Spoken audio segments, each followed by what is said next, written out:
You're listening to Cain, Randy, and Brooke on Scratch the Vinyl. Scratch the vinyl. All right, everybody, welcome back to Scratch the Vinyl. You made it back, and we're so glad that you did. We're still picking up steam, and it's all because of you. I know some of you guys out there that have listened to the Dirt Fed episode and have listened to the episode with us. I mean, when we didn't have a guest. I mean, you guys have just showed us the love. You've been watching the videos. You've been, helping us to go viral and do all sorts of things. I mean, not millions of views, but we're getting there, and we owe it all to you guys. So thank you guys for sticking around. This show's going to be great. I want to start off by telling you guys something. I want to get the other hosts in here, but I went to the vet the other day with my wife, and I had something ridiculous happen. And I don't know if you guys ever do this, but I basically went through the entire appointment. I wore a button-up shirt like I do if you guys have seen me out in the wild, and thought I was looking fresh and everything. And then as we're leaving, my wife reveals to me that I wore the entire button-up shirt inside out. Like, I mean, like I wondered why it didn't button when I first put it on. I was like, man, I know I didn't gain a couple pounds. I know I can wear the shirt. Ignored it. And there it is. There's my flappy tag right there. But I'll bring Randy on right now, the chill man himself, the Godzilla of entertainment. Randy, do you ever have this happen? Like, do you ever put something on and just wonder to yourself, like you think when you left the house, you look great, but it was like inside out or ridiculous, or you're wearing like I don't know, like a shirt with the penis on it or something? Does that ever happen to you? Well, first of all, I think I have whatever not phobia, the disease of putting things on upside down or backwards. I do this all the time. I find myself always having to put on my shirt 2 or 3 times because somehow I manage to always put it on backwards. Man, I was so embarrassed when my wife told me. I was like, they were obviously looking at me and staring at that tag. And I was just like, man, like I literally wanted to become osmosis and just disappear in that moment. Now you're just being a trendsetter. I Like, mean, that's how things get started. Somebody does something stupid and you just go with it. And the next thing you know, it's a fad. like crisscross back in the day, wearing Back in the day. Yeah. I mean, I was wearing the 49ers jacket backwards, the whole deal. I mean, we looked ridiculous, bro. I know we haven't brought Brooke on yet. We'll get her on here in a second. But I think Brooke does this all the time. So let's bring her on right now. She's the red-lipped lady. She's the big red machine. She's soon to be Brooke Goulash, which I can't wait to say because I love goulash in general, and we love Brooke. Brooke, has this ever happened to you? I think you do this all the time. All the time. It just happened to me at the bar, and we have cameras. And of course, I'm walking in, I'm getting ready to go clean and do everything. And why does this feel so funny? And I look down, my shirt's inside out and backwards. And so I just rip it off and I'm, putting it back on. I look up and I'm like, oh, well, hopefully you're not watching the video camera right now. And then there was another time I was pregnant. I had on these like these new pregnancy pants or whatever. And of course your brain's all crazy anyway. And I was walking into the store and I feel something behind me, like someone touched my leg. And I turn around and I was like, oh, the lady has this size sticker. And she goes, I just got this for you so you weren't embarrassed walking around with it. And I go, oh my God. And then I look down and they have like these weird zipper things and they were all open. I just looked like a train wreck, I think. I don't know. People were throwing money at me and be like, it's going to be okay. Do you need more money? Look like a homeless lady. You know what? You just don't care anymore, really, when it comes to that. Like, I don't care. Like, I've worn 2 different shoes before. They I didn't mean to do that. Work sucked all day, but it was like, I mean, like, I don't know. I've done so many stupid things with my clothing. And like, the crisscross wearing stuff backwards. I never did that, but my brothers did. And then when the Big Johnson shirts came out, because it's our last name, it was embarrassing. So they'd wear those all the time. I had the hypercolor shirt, but then you had the hands where the boobs were. And I'm like, dude, all right. Big Johnson shirts that were pretty badass for my brothers. But I'm like, don't you even, you're kidding yourself, really? Don't wear that shirt. I mean, this is why Brooke is the way she is. I mean, growing up with her brothers, I mean, it's pretty obvious. The whole family. I mean, to be a fly on the wall at our Thanksgiving or whatever. Oh, I mean, I've you've been there. I've been invited. I've been invited to family events. I know. It's a hoot. Yep, I blame the jeans and not the backward jeans or the unzipped jeans. I mean the real ass jeans. Power move of all time, man. I can remember in our sixth grade talent show we put together. We did 2 songs. We did Cypress Hill, Insane in a Brain, you know, and then we did I Missed the Bus by Crisscross. And so we had to do like a Why do I see? it's not even the best Crisscross song, but man, we thought we killed it. I really think I saw this performance because it was, I mean, it was around Lincoln. Like you're like, you gotta go to this junior high and see these dudes. They're fucking mad. Oh my God, it's amazing. I do remember this. You were talk of the town. We were legendary, you know. No, we weren't at all. It was ridiculous, you know. We're all white. We're all, you know, none of us have a lick of real, rhythm in it. Well, I do, but you know, I also have like a nice Hispanic side to my side of the family, so I got a little bit of zest in me when it comes to that. But man, the other guys, it had to have been horrible. The girls weren't throwing their panties at us or anything. That's okay. I played a Cleopatra one time and it was walk or like the walk like an Egyptian. And I had this whole Egyptian outfit on and I had to walk up and do like this little thing. And the whole time I'm mouthing because I'm so nervous and I'm just going, oh my God, oh my God, oh my God. And I'm doing these things. And mom's like, stop saying, oh my God. So then I just messed it all up. Horrible Cleopatra, but whatever. It was fun. Well, Cain, we just had somebody come on the show.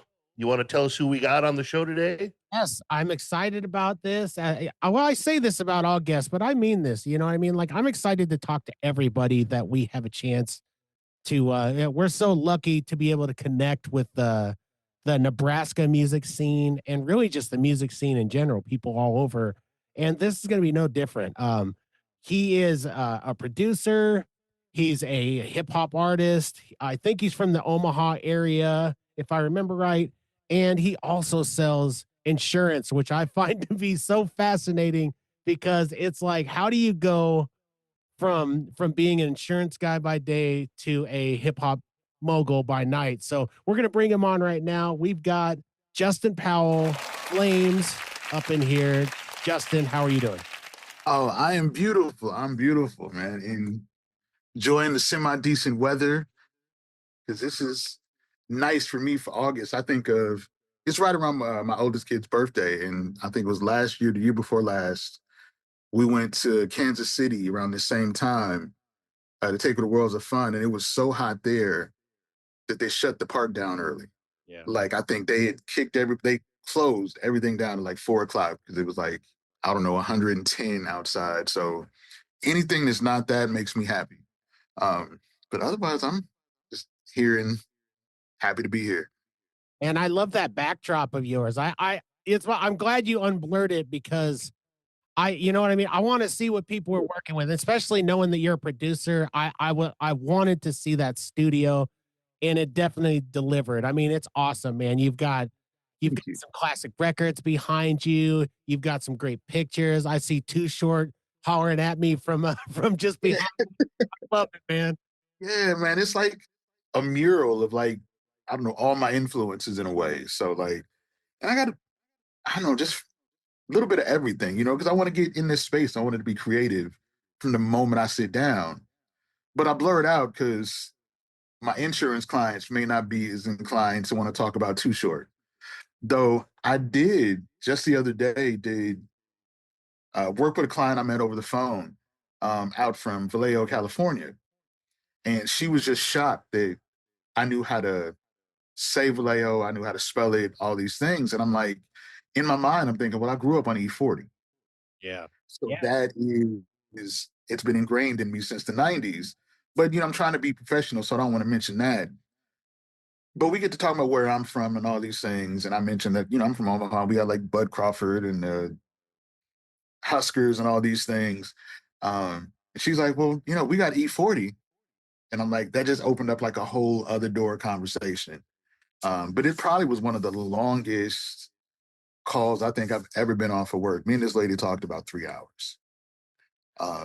Like I Well, said, I hope you got the sale. I got the sale. I got the sale. I mean, even to the point that her regular agent from Colonial Penn was calling on the other line, and she just kind of hit ignore and kept talking. But it was very interesting. Like she's actually related to do you remember In Too Deep, Back to the Hotel, back in the 90s? One of the members of that, she was their aunt. So we had like this whole conversation about hip hop and music and all these things. And like I said, it went from insurance to just like telling life stories. But that's kind of the perks of, I don't know, being immersed in both worlds, I guess. You meet a lot of really cool people. And Yeah. if you really just sit and listen to them, I mean, I've worked at so many bars and restaurants, and when people come in and you just listen to their stories, I mean, and then you create new friends, and then all of a sudden you're doing something in your life that you never realized you were going to be doing, and it's just all the connections and stuff. But yeah, you find some pretty cool people. I mean, selling insurance or at a Yeah. bar, No, that's pretty cool. but I think it's all about, that human connection, And like I said, me and that lady, I think we're going to be friends for life.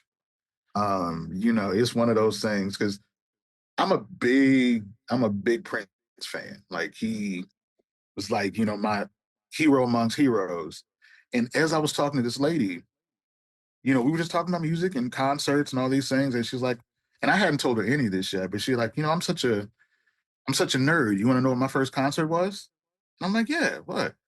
She said, I saw the Purple Rain tour in 1985 out in wherever it was in LA. And that just sent me off on like a whole other path. But I'm like, I had never really met anybody that had actually been to the shows. Like I know everybody's listened to the bootlegs and seen the movies, but even just getting the firsthand experience of somebody who was there in real life. Like I probably wouldn't have got that in any other setting. Oh, we talk. That's basically the premise of how we started this show Yeah. was wanting to relate to other people and how we all connect in music. And Yeah. I mean, you're just giving a perfect example. And of course, I'm at an age where I remember, Prince coming up and the Purple Rain and the movie and all. And I would have died to go see that show. And yeah, I mean, what a phenomenal artist. And we were just talking recently about losing icon artists, and he was one of my top 5 that I just wish we Yeah. hadn't lost so soon, I guess. Yeah, no, definitely. I agree. He was, yeah, from the moment I left that movie theater, like I knew what I wanted to do with the rest of my life. Like I went home and begged my parents for a guitar the next 3 years and Well, been running ever since. he was literally Prince of all trades. I mean, he did everything. When I found out he wrote Sinead O'Connor's song, I was like, "Are you kidding me?" I mean, everything he did, he would touch something and it turned to gold. I mean, the dude, my best friend in high school, that was her, like, she was gonna marry him.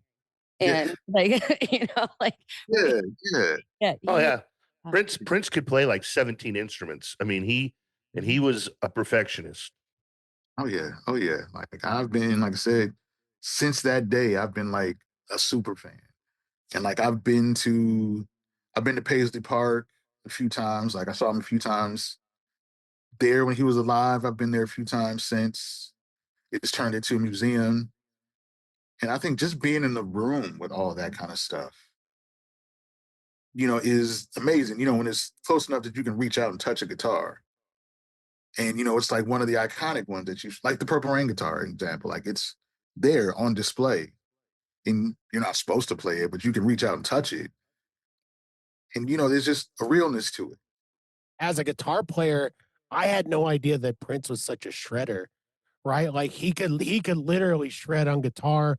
There's some people that even have him in their top 10 of best guitar players of all time. Now, I could argue till I'm blue in the face, a lot of different guitar players, but he's definitely in the conversation. And that's crazy to me. And I feel like the mainstream stuff never really showcased it enough. because you could tell he was still kind of focused on making like a focused pop record.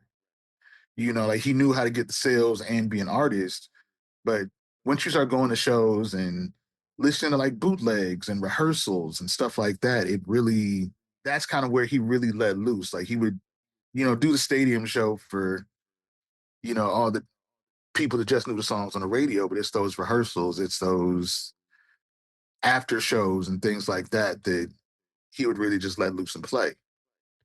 Well, And what's crazy is during that time period when he was excelling, everything was blowing up. He was literally competing against Michael Jackson in a sense. yeah, And like Prince would have broken so many records of sales and all that if it just wasn't for that same time period as Michael yeah, Jackson. And I know a lot of people maybe they think about it and they don't realize that how close that was and how mhm, these two performers were so big. yeah, And I don't ever want to say Prince was second in this conversation because I think he held his own on so many different levels of music, uh, different than Michael. But one of my favorite stories, and you've probably seen the video when he shreds for the Rock and Roll Hall of Fame. You know, yeah, with you got Tom Petty and Jeff Lynne and all them on stage.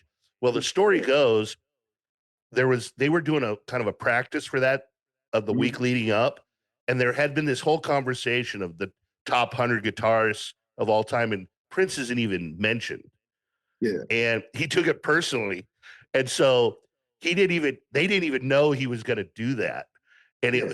it was so personal to him that when they got to that point, he just literally shredded and just like a mic drop and just dropped the guitar and walked off stage.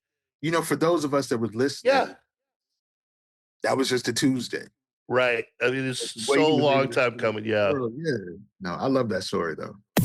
Well, and Prince, I mean, he kind of had his own style too. I mean, completely own style. He was, I mean, I could sometimes you're like, well, if I saw this guy walking down the street, I wouldn't know who he is. I would know. I would see him Yeah, miles, yeah, a mile away coming.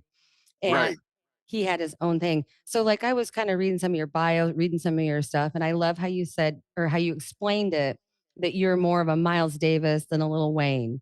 Your attitude, your style is more Outcast and T-Pain. So who are you? Like what is your music? Like where has it taken you and where did it start in a sense?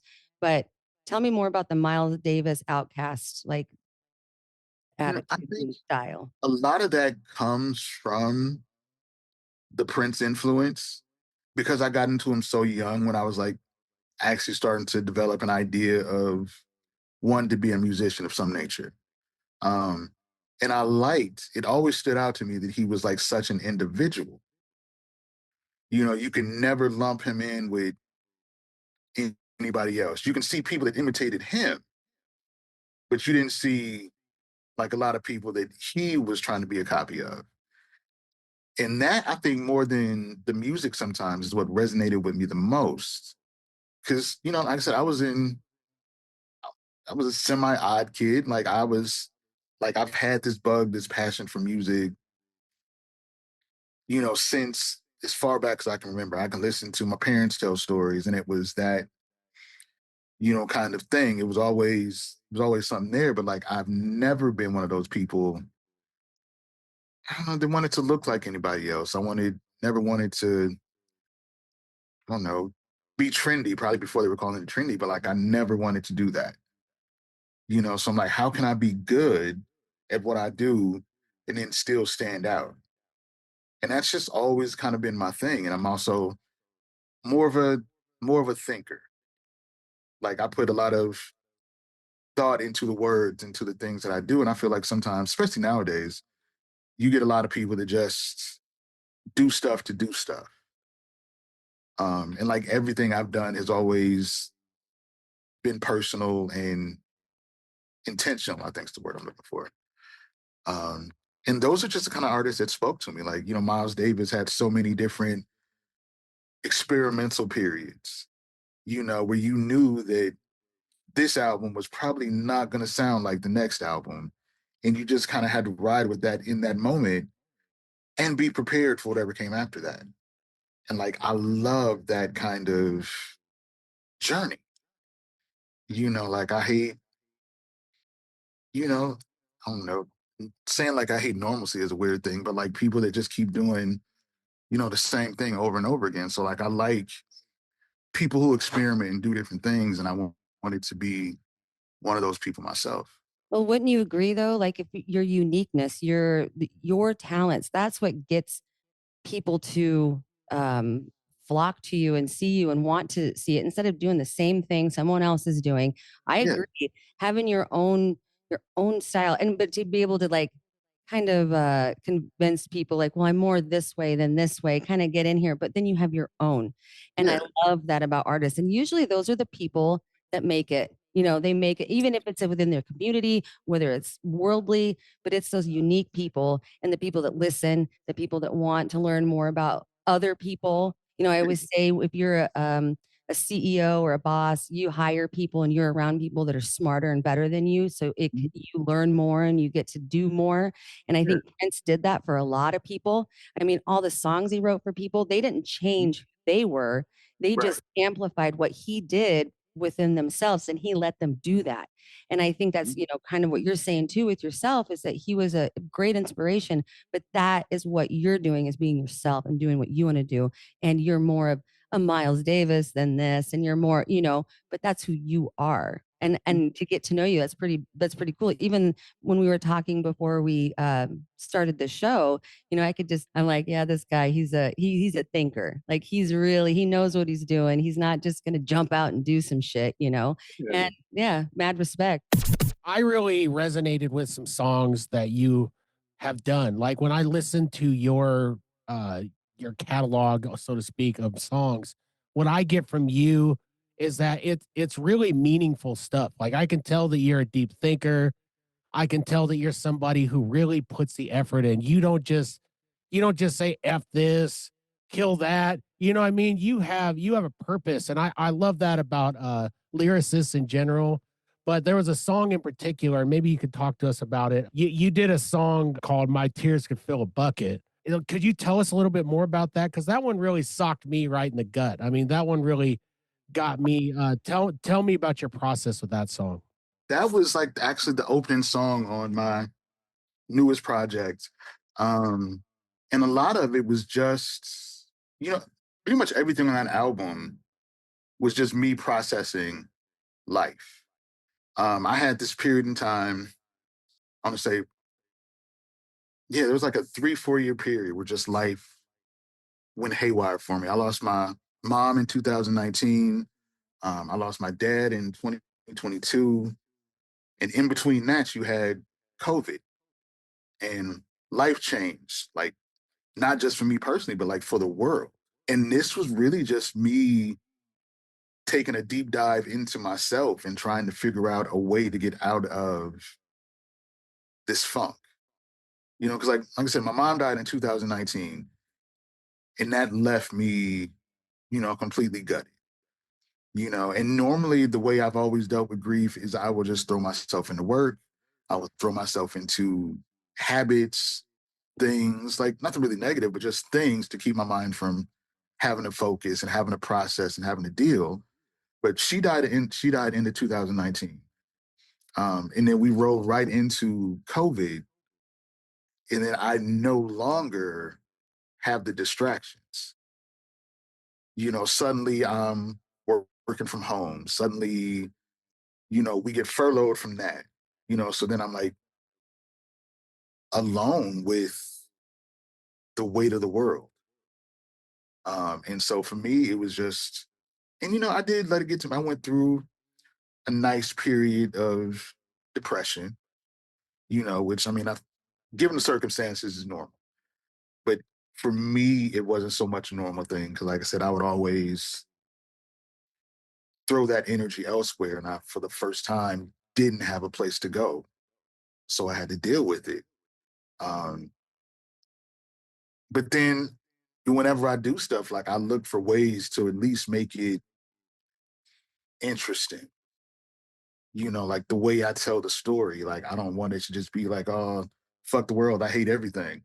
Um, and I'm just like, and a lot of ways I'm like, if I wanted to play this song for my mother, what would I say? And I'm like, you know, my tears could fill a bucket. And 'cause everything I love is always self-destructive. And it just started this whole path. Um, but when it got to the writing of it, it was really just a stream of consciousness. Like once that first line came to me, everything, everything else just kind of flowed out. Um, but like I try to find ways to make even pain sound poetic. Like it's anybody can just say, it kind of goes back to anybody can just say the same old thing. But like, how can I say it in a way that it's cathartic for me, but would also resonate with somebody who might not be dealing with it the same way? Man, I love that story. We all had to process that time period too, just like you. And actually, that's kind of how our show got started, to be honest with you, that we were, same thing, kind of locked up, not really sure what's happening in the world. We kind of turned to music. I did. That's how I connected back with Cain. We started like we did some album reviews. We did some, we were just talking about music because it was a way to pass the time without being depressed all the time. And just to hear your story, how you, in a lot of ways, you turn that negative into a positive, or like you said, it allowed you to process stuff and really put out some great music. So it's definitely a way to express yourself. I love the story because I think that is actually how some of the best lyrics and some of the best music gets made. Is that when it's something that's so personal and touches us, and we have to get it out, and it comes out that way. And when everybody else can relate to it, you've done something really well. Yeah, I think this project in and of itself is probably the best thing that I've ever done creatively.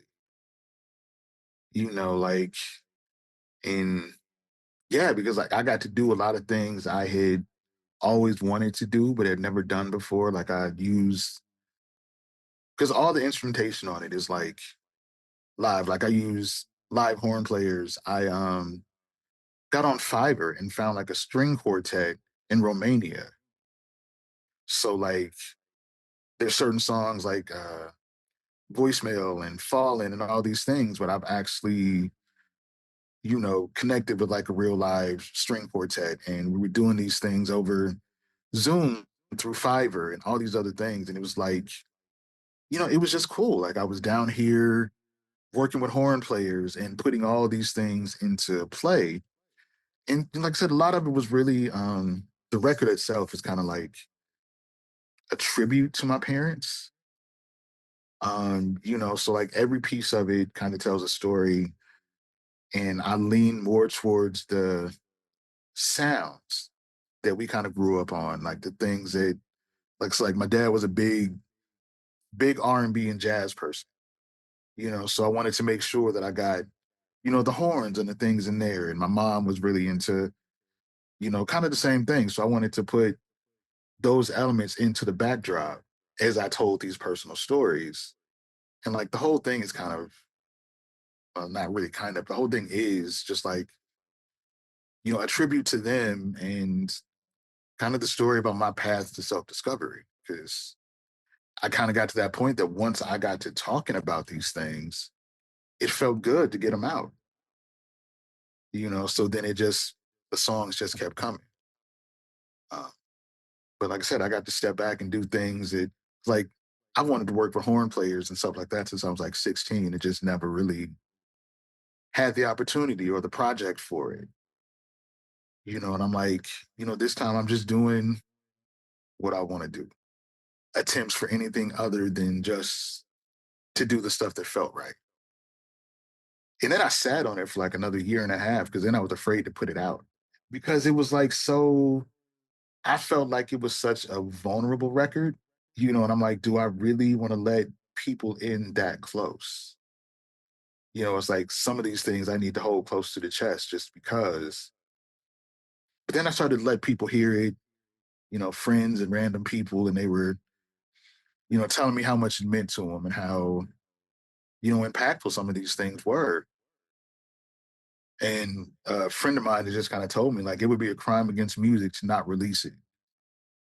And I'm like, I've never heard anyone mention my music in that kind of way, or at least never take it to heart, because I've always been just kind of, I think the gift and curse of being an individual is sometimes you feel like you're just like on your own island out here. I never wanted to fit in, but sometimes you want to, but I didn't want to, really compromise who I was to be with everybody else. I was always holding a little bit back.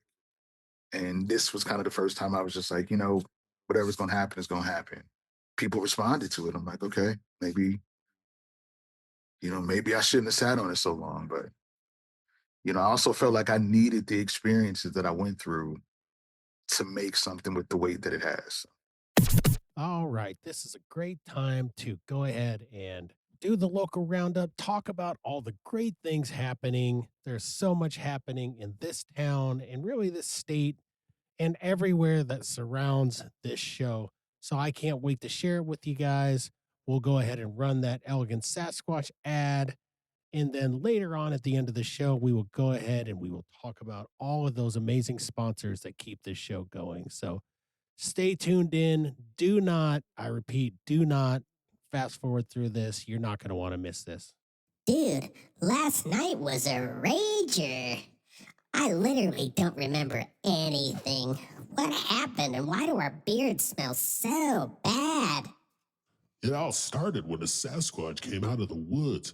He was doing keg stands, he DJ'd the party for a while, he even brought a live skunk to hang out. It was epic. It was getting late when Sasquatch's skunk friend decided to spray his pungent odor everywhere. Now our beards smell like rotten eggs and trash. Don't worry, friend. Ah! Is that you, Sasquatch? It's me, your boy Squatch. Have no fear, my nose-melting follicle friends. I have just what you're looking for to get the skunk stench out of those skunktified beards. The Elegant Sasquatch Beard Company has all sorts of balms, butters, oils, and washes to turn you from skunk to hunk in no time. Oh, bro, this is a trip. I feel like I'm dreaming, man. I'm gonna go back to bed. Well, pinch yourself now because you're not dreaming, my friend. I'm here to tell you about all the great things going on at the Elegant Sasquatch Beard Company. Oh, tell me you have something to help us with these smelly beards. Not only do I have something for that, but I have so much more. Head on over to elegantsasquatchco.etsy.com to check out the shop and look at all the different beard balms, butters, oils, face washes, and bundles that we have to offer. In addition to all of our great prices, if you mention the Scratch the Vinyl podcast with Scratch30 at checkout, you'll get an additional 30% off of your order. Oh, man, this beard wash is amazing, and these oils smell so good I could drink it. Oh, you foolish little human. That's not what they're talking about with hair of the dog. But seriously, Squatch, these scents are amazing. I already smell better. Well, on that note, it's time to grab another beer and, oh, it looks like our friend the skunk just arrived. It's time to party. I call dibs on the first game of beer pong. Oh, yeah, party people. Let's throw our hands in the air, wave them like we just don't care, and scream right now for the local roundup. Let's get into it. So it looks like I don't see anything for Gray's Keg this weekend. I don't see anything for Duffy's, but I do have a ton at the Zoo Bar as always. So Friday for the early show, they've got Drunk Monkey for the FAC. At 9 p.m., they've got Twinsmith and Vampire. Saturday for the early show, they've got Raw Nerve. Then 9 p.m., they've got the Credentials. And then Sunday, they've got the Zootananny, 8:30 p.m. comedy show with David Burgess. So that should be fun. Let's move on over to 1867 now. A Friday night show. It looks like an 8:30 door show at 9 type deal. $13 at the door. That's not too bad. Farewell to the Filth show. Looks like Nikki's last show from Blowing Chunks. So it'll be Blowing Chunks, Doom Shroom and not Ben Shin. Don't think it's Ben Shin. It's definitely not Ben Shin. So I love that. Let's get over to the Bourbon Theater now. Friday, they've got Bingo Loco at 7 p.m. And Saturday, they've got the official House Party 2, the sequel. It's the 90s versus 2000s edition, and it is at 10:30 p.m. I didn't see a lot on a lot of the other sites. I didn't see much at Tanks. I'm sure there's stuff going on there, so get on their website, but I didn't see anything. I looked at Rosie's. Rosie's didn't have it, so there is a lot going on. I just didn't see it for the local roundup. So that's all I have for this week. I hope you guys get out there, make this weekend epic as always, make it memorable. The only way you can do that is to go to live music and support live bands. I can't say it enough, everybody. Support live and local, and you will thank yourself. You'll give yourself a big hug, and you'll just feel great about yourself. So that's what we have. Now let's get back to our interview with Justin Powell, Flames.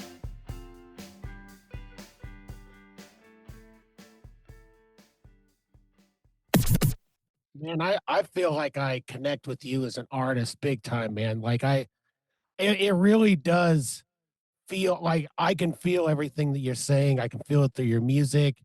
I understand the dealing with grief and depression with music.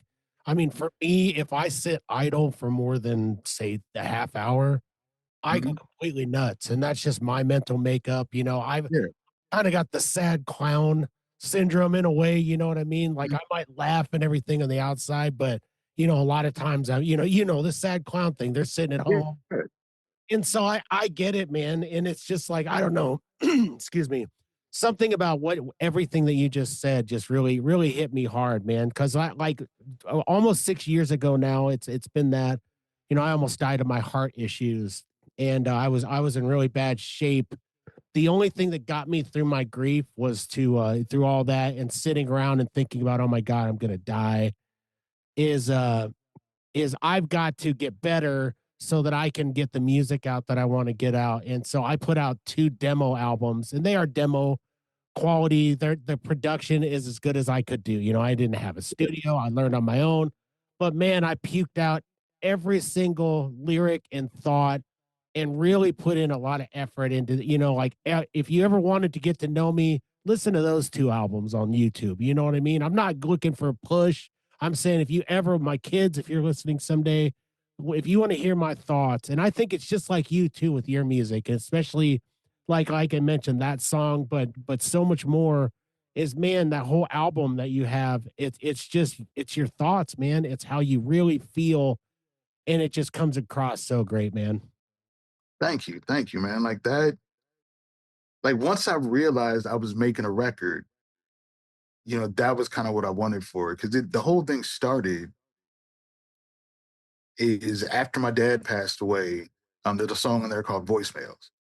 Um, and I wrote that song as a tribute uh, to him, and that's kind of how whenever I deal with something, whenever I've dealt with grief in the past, I will write a song about it. It's like my little goodbye letter, the words I never really got to say before whatever happened.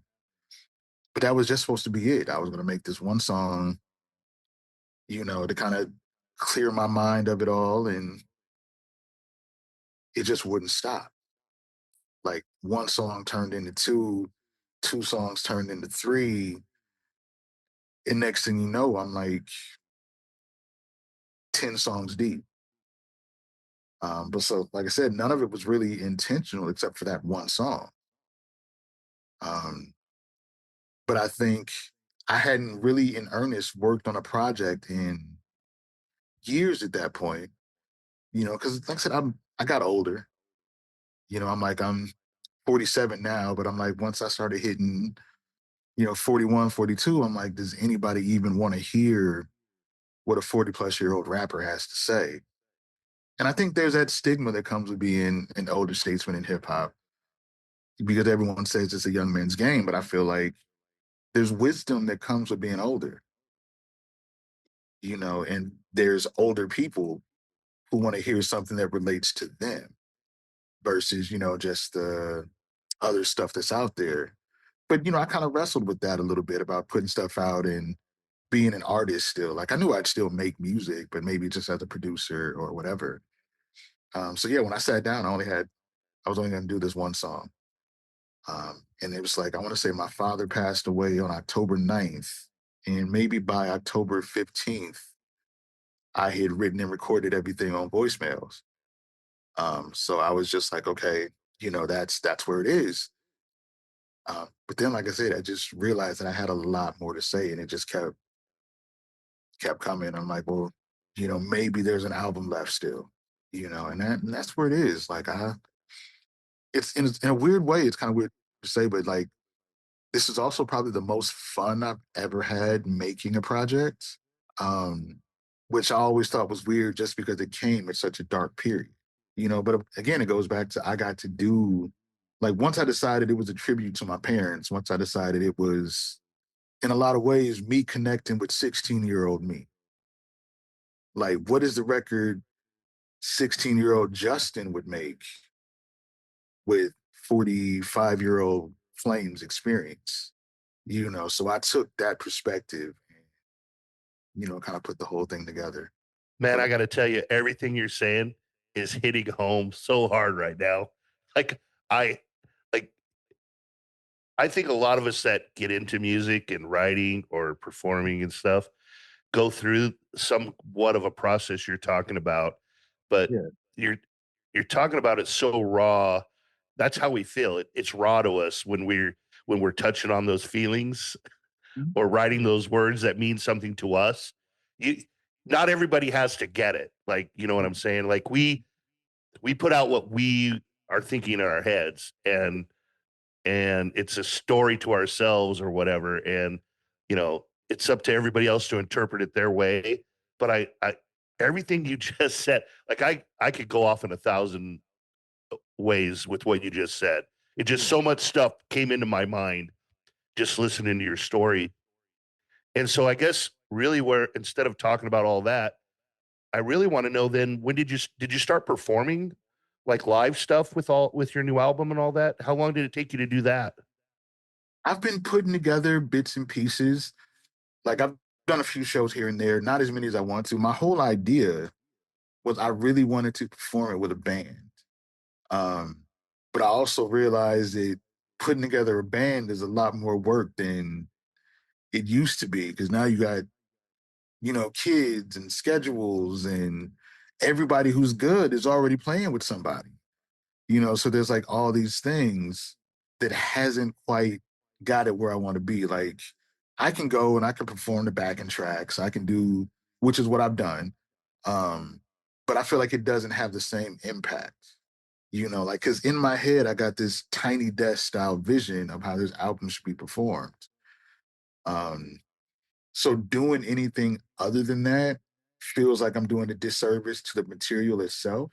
So like I'm kind of caught in that crossroads because I know like every time I perform the songs, I've gotten such great responses and such beautiful connections, but like they don't see the vision the same way I do it. So they just same way I do. So they just kind of relate to the music as it is, as it's presented. But I'm like, this could go so much further, So I'm like trying to work that balancing act of, performing it as it is and building it up until I can get in a position to put the band together and stuff like that. But it's been translating pretty well live. I did a performance maybe back in October, November at like this small kind of gathering. And I got done doing this song Falling, and like this lady just came up to me and was like, "Can I hug you?" And I'm like, "Yeah." And I'm like, it was different, because normally I've gotten attention from people after shows, but it's not quite that type of attention. But it was just like, I just want to hug you. I'm like, yeah. But I feel like again, I didn't realize how these songs were connecting with people until I like, presented somebody in the same room, So I think there is a different energy even hearing it on the record versus, seeing me perform it face to face. And I definitely want to put more into that. Well, when you have a lot of passion for something, no Yeah. matter what it is, like I love to paint, but it's not the greatest paint. But when Yeah. I doing it and it's my artwork, you know, Yeah. somebody may love it. It's just how they interpret it. But listening to you and your story about your parents, and you know, sometimes we take advantage or we don't realize what we have until it's gone. And Yeah. then we have to go through a whole nother cycle or stage in our life to kind of figure that out. And being a musician, or, you know, being able to write it on paper and putting out there for other people, because, you know, it helps people understand they're not alone in Mhm. situations like that. I know with COVID, when that happened, there was a lot of horrible things that happened. There was a lot of great things that were forced to happen in a sense. You know, maybe you never would have done that and sat down and, or, you know, during that time, or, you know, having your parents pass away, that gave you that inspiration and more passion. And, you know, they're sitting there right behind you on your, you know, they're cheering you on and they're guiding you. And I give a lot of respect for you to open up so much, because I think those where the true artists are, and they just let themselves be vulnerable. And that's the kind of music that really resonates and hits so hard. There is another thing, though, that I want to kind of bring up, because I know you said that you've been dealing with this for a very long time. But so my name's Brooke. The E on the end is silent. It's Yeah. not Brookie, Yeah. everyone, right? And I'm getting married soon, and it's Dugosh. The L is silent. It's not Delugosh, you know? Yeah. So, PFlames. Tell everybody out there, it's not PFlames. It's It is. flames. It is Cast. never been pronounced flames because the P is still free. Which is actually a reference to. Like I said, I'm an old music nerd, but it's actually a reference to KRS-One, because he had a record in the late '80s, early '90s called "The P Is Free," and I've used that since people first started calling me P Flames. I'm like, no, it's pronounced Flames because the P is still free, and you know, all it is just a reference off of my name, because I used to during high school, everybody knew me as JP. And then when I first started rapping, I used the moniker James Flames, and it was just like for one project, and I didn't like it because then it would get everybody calling me James, and I'm like that. So they would say that, and I would have no idea that they're actually talking to me. So I just shortened it to Flames and kept the P on it just because you know that was where my last name was, and I thought that if I said it enough, people would just run with it. But like all my old promo posters, it was always Flames, and then under that was pronounced Flames because the P is still free.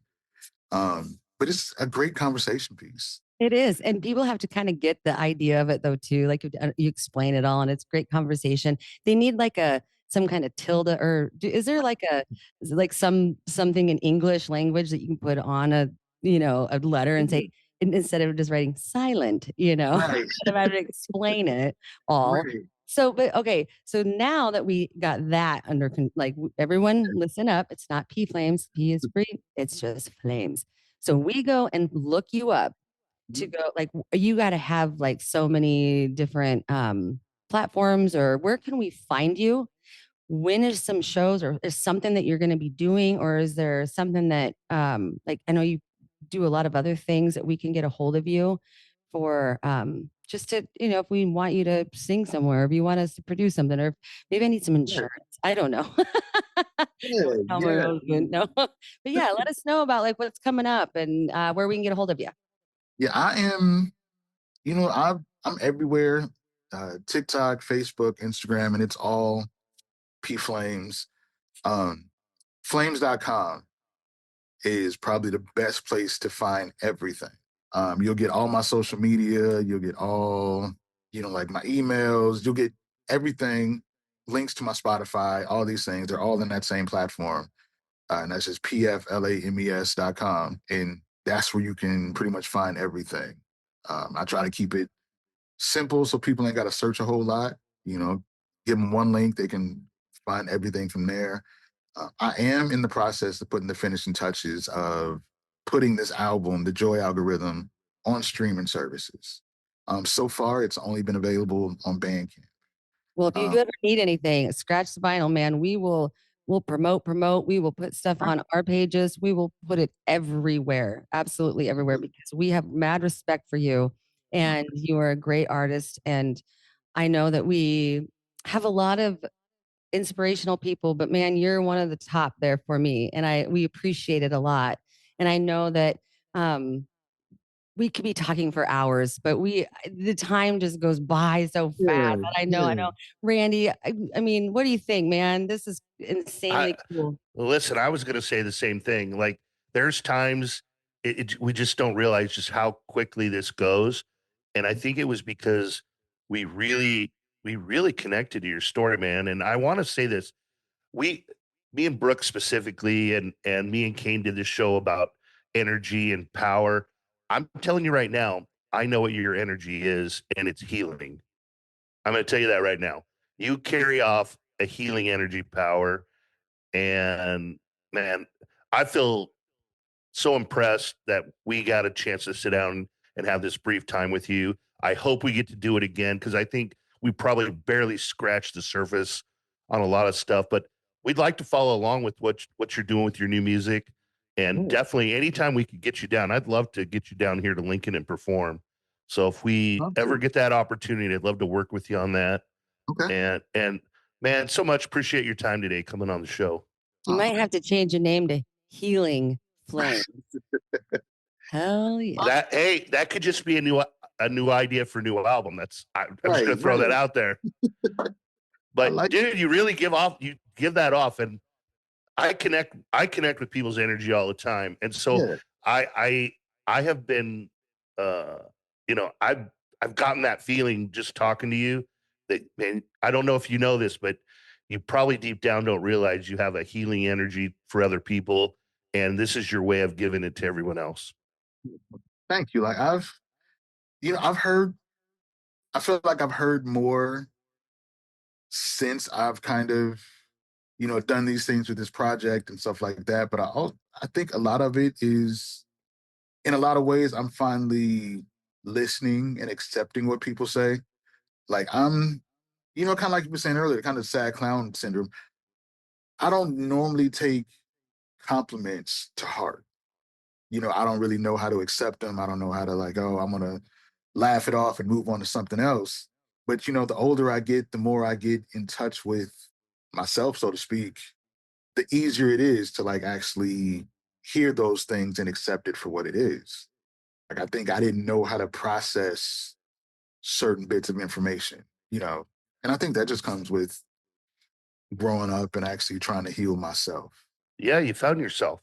You actually are being your true self. Yeah. Um, I've said this a lot to a lot of people that know me and kind of know what I've been about for many years.